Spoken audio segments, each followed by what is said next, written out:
السلام علیکم ورحمۃ اللہ وبرکاتہ۔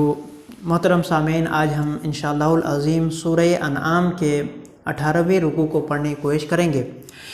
اللہ رب العزت سے دعا ہے کہ ہم جو کچھ بھی پڑھیں، جو کچھ سنیں، اس پر مکمل طور پر عمل کرنے کی توفیق و رفیق عطا فرمائے اور ہمارے دلوں میں قرآن کریم کے نور کو اتار دے اور ہمیں قرآن کریم کو سمجھنے کی توفیق و رفیق عطا فرمائے۔ آئیے شروع کرتے ہیں۔ رب کریم ارشاد فرماتا ہے: قل لا اجد فيما اوحي الي محرما على طاعم يطعمه الا ان يكون ميتة او دما مسفوحا۔ اے نبی صلی اللہ علیہ وسلم، آپ کہہ دیجئے کہ میں نہیں پاتا ہوں جو میری طرف وحی کی گئی ہے حرام کسی کھانے والے پر جو وہ کھاتا ہے، الا ان يكون ميتة او دما مسفوحا، مگر یہ کہ وہ مردار ہو یا بہتا ہوا خون ہو، او لحم خنزیر یا سور کا گوشت ہو، خنزیر کا گوشت ہو، فإنه رجس، اس لیے کہ یہ گندگی ہے، او فسقا احل لغیر اللہ بہ، یا کوئی نافرمانی کا سبب ہو کہ جس جانور پر اللہ کے علاوہ کسی دوسرے کا نام لیا گیا ہو، فمن اضطر غیر باغ ولا عاد فإن ربک غفور رحیم، تو جو مجبور ہو نہ کہ خواہش رکھتے ہوئے اور نہ حد سے تجاوز کرتے ہوئے، تو تمہارا رب بخشنے والا ہے اور رحم فرمانے والا ہے۔ اس سے پہلے بھی اس طرح کی آیتیں گزر چکی ہے، سورہ بقرہ میں، سورہ مائدہ میں۔ اس میں اللہ رب العزت نے کون کون سے جانور حرام ہے اللہ رب العزت نے واضح طور پر بیان فرما دیا ہے، اور اس کو یہاں پہ پھر دوبارہ ارشاد فرماتا ہے کہ جو حرام ہے، یہاں تو صرف 4 چیزیں ہیں، لیکن اس کے علاوہ اور بھی چیزیں حرام ہیں۔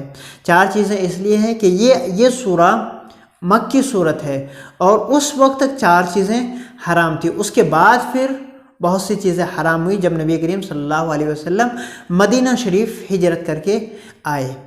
تو اللہ رب العزت نے اس آیت میں 4 چیزوں کو حرام فرما دیا ہے۔ 4 چیزیں کیا ہے؟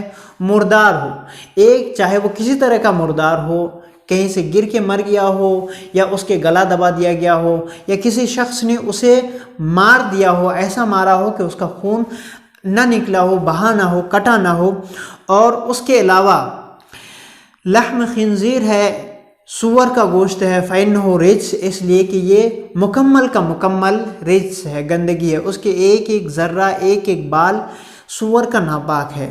اس کے علاوہ دم مسفوح ہے، جو خون بہتا ہے وہ خون بھی اللہ رب العزت نے حرام قرار دیا، اور اس کے علاوہ وہ جانور کسی غیر خدا کے نام پر ذبح کیا گیا ہو، وہ جانور بھی حرام ہے۔ یہاں پہ ایک بات واضح کر دینے کی ضرورت ہے۔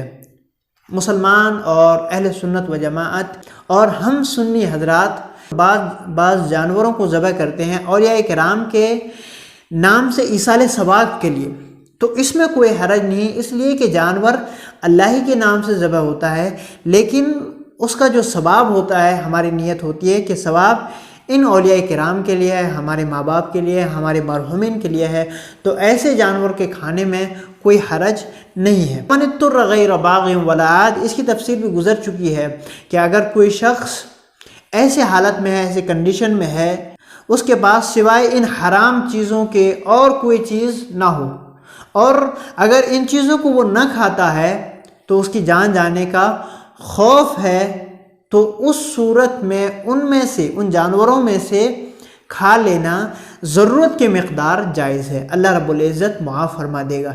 اس کی بھی شرط یہ ہے کہ جتنی ضرورت ہے اتنا ہی کھائے، اور دوسری بات یہ ہے کہ دلی خواہش نہ ہو، وہ مجبور ہے اسی وجہ سے کھاتا ہے، ورنہ اگر مجبور نہ ہوتا تو نہ کھاتا۔ تو یہ 2 شرطیں ہیں خاص طور پہ۔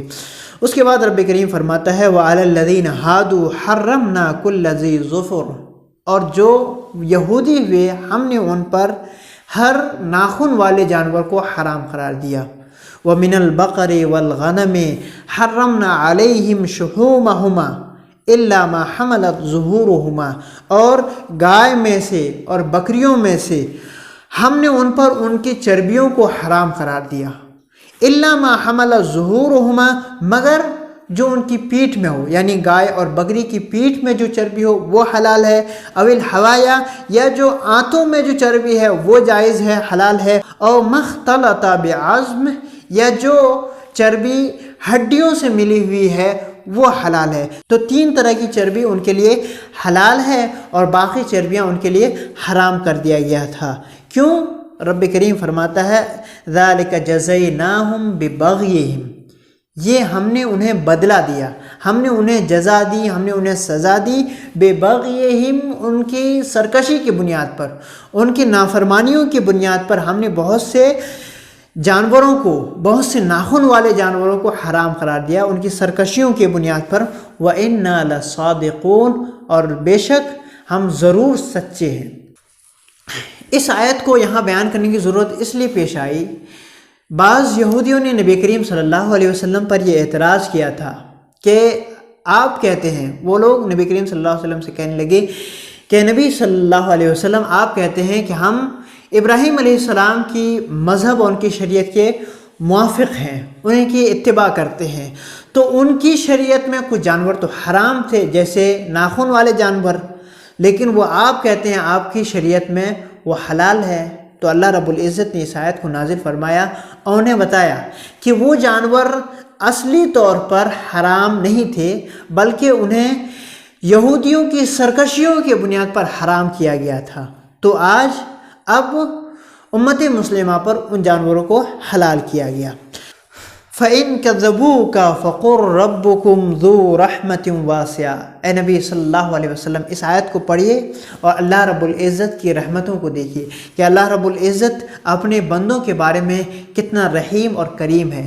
رب کریم ارشاد فرماتا ہے اپنے حبیب سے، اے نبی صلی اللہ علیہ وسلم آپ ان سے کہیے کہ اگر وہ لوگ آپ کی تکذیب کریں، آپ کی آیتوں کو نہ مانیں، فَقُلْ رَبُّكُمْ ذُو رَحْمَةٍ وَاسِعَةٍ، کہ تمہارا رب رحمت والا ہے، وسیع رحمت والا ہے۔ اللہ رب العزت اگر کوئی بندہ گناہ کرتا ہے، غلطی کرتا ہے تو فوراً اس کی سزا نہیں دیتا ہے، بلکہ اسے مہلت دیتا ہے، اسے اپنی رحمت میں ڈھانکے ہوئے ہوتا ہے، اسے فوراً سزا نہیں دیتا ہے۔ وَلَا يُرَدُّ بَأْسُهُ عَنِ الْقَوْمِ الْمُجْرِمِينَ، لیکن جب اللہ رب العزت مجرموں کو سزا دیتا ہے تو اس کے عذاب کو کوئی ٹال نہیں سکتا۔ وَلَا يُرَدُّ بَعْسُهُ، اس کے عذاب کو ٹالا نہیں جا سکتا، عَنِ الْقَوْمِ الْمُجْرِمِينَ، مجرم قوم سے۔ جب اللہ کا عذاب جب آتا ہے تو کوئی اسے روک نہیں سکتا۔ سَيَقُولُ الَّذِينَ أَشْرَكُوا لَوْ شَاءَ اللَّهُ مَا أَشْرَكْنَا وَلَا آبَاؤُنَا وَلَا حَرَّمْنَا مِنْ شَيْءٍ، یہ اللہ رب العزت علم غیب کی خبر دیتا ہے۔ اللہ رب العزت نے مشرکوں کے بارے میں فرمایا کہ نبی صلی اللہ علیہ وسلم مشرکین عنقریب کہیں گے، سیقول الذین اشرکوا، جنہوں نے شرک کیا، جو مشرک ہیں وہ عنقریب کہیں گے، کیا کہیں گے؟ لو شاء اللہ ما اشرکنا، اگر اللہ رب العزت چاہتا تو ہم شرک نہ کرتے، ولا آباؤنا، اور نہ ہمارے آباء و اجداد شرک کرتے، ولا حرمنا من شیء، اور نہ ہم کسی چیز کو حرام قرار دیتے، ہم حرام قرار دیتے۔ اس سے ان کے کہنے کا مقصد کیا تھا؟ ان کا مقصد یہ تھا کہ ہم جو شرک کرتے ہیں، ہم جو کچھ چیزوں کو حرام قرار دیتے ہیں، یا ہمارے آباء و اجداد جو انہوں نے شرک کیا تو اللہ کی مشیت کے مطابق ہے۔ اللہ رب العزت چاہتا تو ہم نہ کرتے، اللہ رب العزت نے چاہا تو ہم نے شرک کیا۔ لیکن میں آپ کو بتاؤں، اللہ رب العزت کی یہ سنت کریمہ ہے۔ اللہ رب العزت نے بندوں کو اختیار دیا ہوا ہے، جنت اور دوزخ دونوں راستوں کو بندوں کے لیے کھول دیا ہے۔ جس راستے کو بھی بندہ اختیار کرنا چاہے وہ اختیار کر سکتا ہے، وہ دوزخ کے راستے پہ بھی جا سکتا ہے اور جنت کے راستے پہ بھی جا سکتا ہے۔ ایسا نہیں ہے کہ کوئی شخص شرک کرتا ہے تو اس وجہ سے کہ اللہ رب العزت اس سے راضی ہے۔ وَكَذَلِكَ كَذَّبَ الَّذِينَ مِن قَبْلِهِمْ، اسی طرح سے انہوں نے تکذیب کی جو ان سے پہلے تھے، جو ان سے پہلے تھے انہوں نے بھی یہی بات کہی تھی کہ ہمارے آباء و اجداد اور ہم جو شرک کرتے ہیں یہ اللہ کی مشیت کے مطابق تھی، لیکن ان کا ہوا کیا؟ حَتَّى ذَاقُوا بَأْسَنَا، یہاں تک کہ انہوں نے ہمارے عذاب کو چکھا۔ عذاب کئی طرح کے تھے، اللہ رب العزت نے ان پر کئی طرح سے عذاب نازل فرمایا۔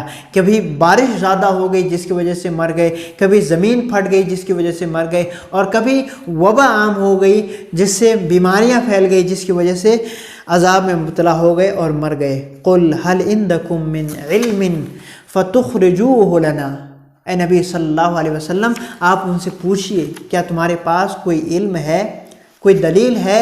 فَتُخْرِجُوهُ لَنَا، تو وہ ہمارے سامنے پیش کرو۔ اگر اللہ رب العزت نے یہ چاہا ہے کہ اس کے ساتھ شرک کیا جائے، اگر تمہارے پاس کوئی دلیل ہے تو پیش کرو۔ إِن تَتَّبِعُونَ إِلَّا الظَّنَّ، تم تو صرف ظن کی اتباع کرتے ہو، ظن کی پیروی کرتے ہو۔